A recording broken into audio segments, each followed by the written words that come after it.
Well, I've definitely been very blessed to have Christian parents that can push me in my faith. Same with my siblings, just being able to have those good faith-based conversations at my home as well as like church and with Lily. But also, I was kind of just going through the motions. Like, I was raised in church, so I was just always like expected to be here. Like, I loved the Lord, but it wasn't really personal for me. Church camps always like ignited the flame, and there would be like a spark, but it would never really last. So I would say the thing that really made the flame continue to burn and like something that would actually last throughout hard things I would experience is just having like good Christian friends that I can talk to. My walk with God actually started with River Tree Youth. I hadn't really grown up deeply involved in the church, but I had a general idea of who God was. In 2022, one of my close friends from school just decided to invite me to youth.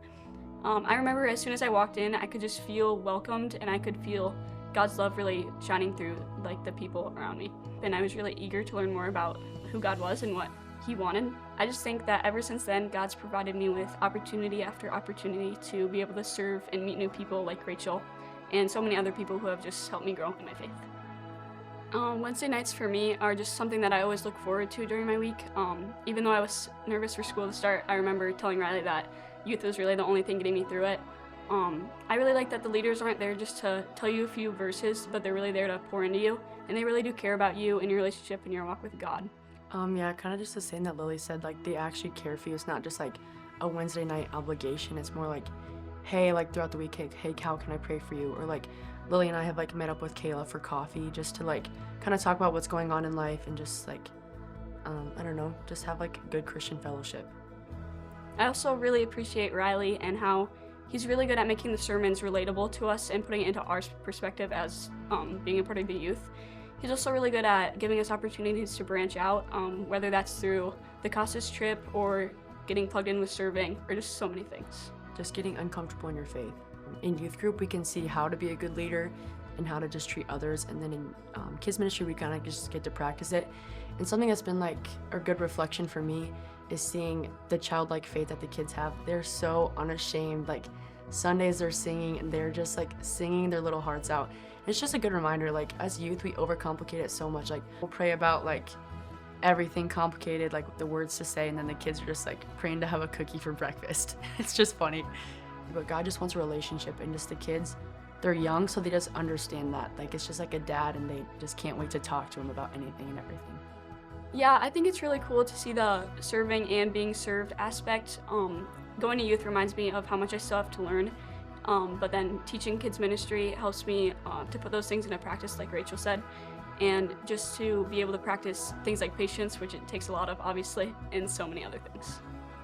In those situations where we get the opportunity to talk about Jesus and why we love him, we can feel the Lord like speaking through us. Like we've said how we've been so scared because we're not going to say the right words, but God will provide and like lead us in those situations. Definitely with the people he's been placing in my life, whether it's Rachel, Sherry, Kayla, Riley, whoever it is, he's just placed people in my life to truly bring me closer to him. And not just in the church, but also outside of the church as well. There are many people in my school that have come to me just with wanting to know who God is and how to get closer with him. I've been able to use the things I've learned to not only just help my own faith, but to help those around me as well, and to bring them closer to God and to just show them that the love that Christ has shown me. I would say, like I kind of mentioned earlier, just that uncomfortable faith. Like God was kind of tapping me on the shoulder because I was going to start a Bible study in my volleyball team, but I'm like, oh, I don't know. I don't know how many people are going to come. It's just kind of like not convenient. But that's just something I need to work on, is the inconvenient faith rather than just something that's comfortable and works for everyone and is easy. Just choosing to live for him even and especially when it's uncomfortable. There's so many people in my life that don't see Jesus in the same light that I do, and it's just really important for me to be able to teach them that. I don't know that I'll have all the right answers for those people, but I do know what it's like to be loved by Jesus, and I just want others to be able to experience that love as well.